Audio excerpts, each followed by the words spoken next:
nos amis de l'Institut hongrois à Paris m'ont demandé quel était le livre venu de Hongrie que je préférais.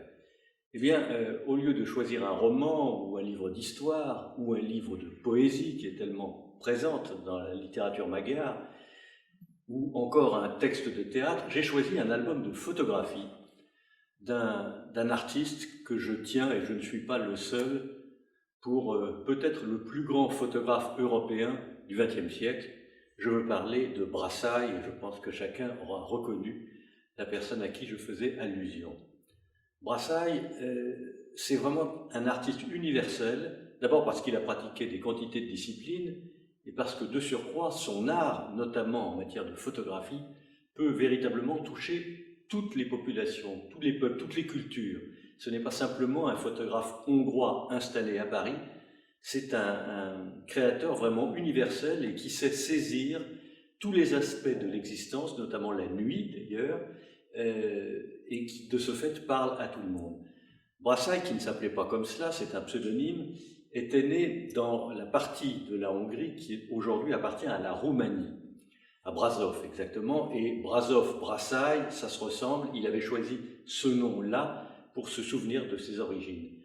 C'est un homme d'une extraction bourgeoise dont le père est très féru de culture française, ce qui fait qu'il va venir à Paris, le fils, notre Brassai, encore très jeune. Et puis là-dessus intervient la Première Guerre mondiale que Brassai connaît dans les rangs de l'armée austro-hongroise. Il est donc dans l'armée ennemie de l'armée française.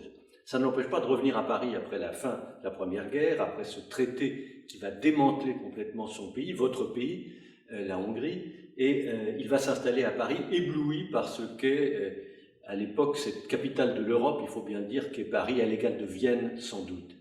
Et là, il va connaître pratiquement ce qu'il y a de plus excitant, de plus intéressant, de plus créatif en matière de peinture, en matière de théâtre, en matière de littérature et bien sûr en matière de photographie. Ce n'est pas un professionnel de la photo, Brassai, c'est un homme qui apprend la photo au contact d'un certain nombre de gens qui vont l'induire, qui vont l'emmener vers l'art photographique. D'une manière d'ailleurs assez simple, ce n'est pas un immense technicien, la question n'est pas là. En revanche, il a un regard, une manière de fixer le moment, et notamment la nuit, qui est absolument unique. On connaît les grands artistes de la photographie du XXe siècle, les Cartier-Bresson, les Robert Doisneau, etc., pour se cantonner aux Français. Brassai, qui d'ailleurs deviendra français de nationalité, Brassai est l'un d'entre eux.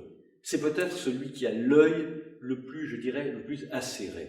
En 1932, il publie un recueil qui est devenu un classique de la photographie et qui s'appelle en français « Paris de nuit », qui est précédé d'une introduction par Paul Morand, qui est assez quelconque, mais les photos du Paris de nuit que fixe pour l'éternité véritablement Brassai sont des chefs-d'œuvre de poésie et je dirais aussi d'incitation au rêve. Il ne faut pas oublier que Brassai a beaucoup fréquenté certains surréalistes. Pablo Picasso, qui était son ami intime, Jacques Prévert, Raymond Queneau, des quantités de gens qui avaient frayé avec le surréalisme au début des années 20. Et il en a été profondément marqué. Sa manière de représenter Paris est à la fois complètement concrète, c'est-à-dire qu'on voit les rails du tramway, on voit les pavés dans la rue, on voit les enseignes, on voit les bistrots, on voit les petits commerces, on voit aussi le Paris clandestin, les prostituées, les souteneurs, les amants clandestins eux aussi.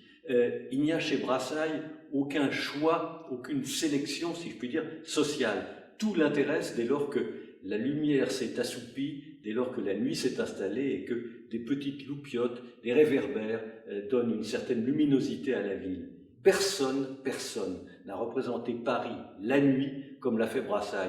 Et il aime en particulier ce qu'on appelle à mauvais escient le mauvais temps. Il aime la pluie, il aime les rails du tramway qui brillent dans la nuit, mouillés qu'ils sont par l'eau du ciel.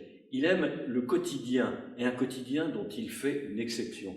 C'est en ça d'ailleurs que je crois vraiment que c'est un artiste immense.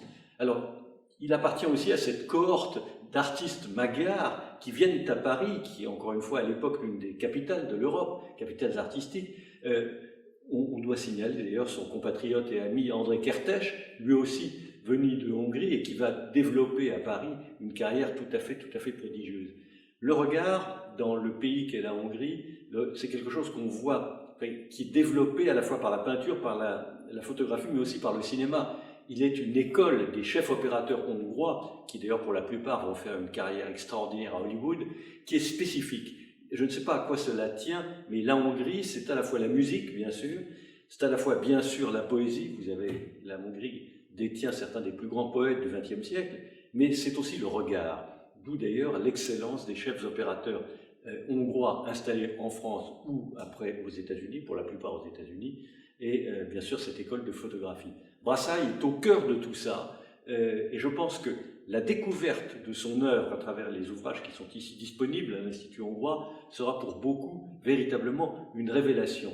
Je crois pouvoir le dire, personne n'a vu ni n'a représenté la capitale de la France comme l'a fait Brassailles.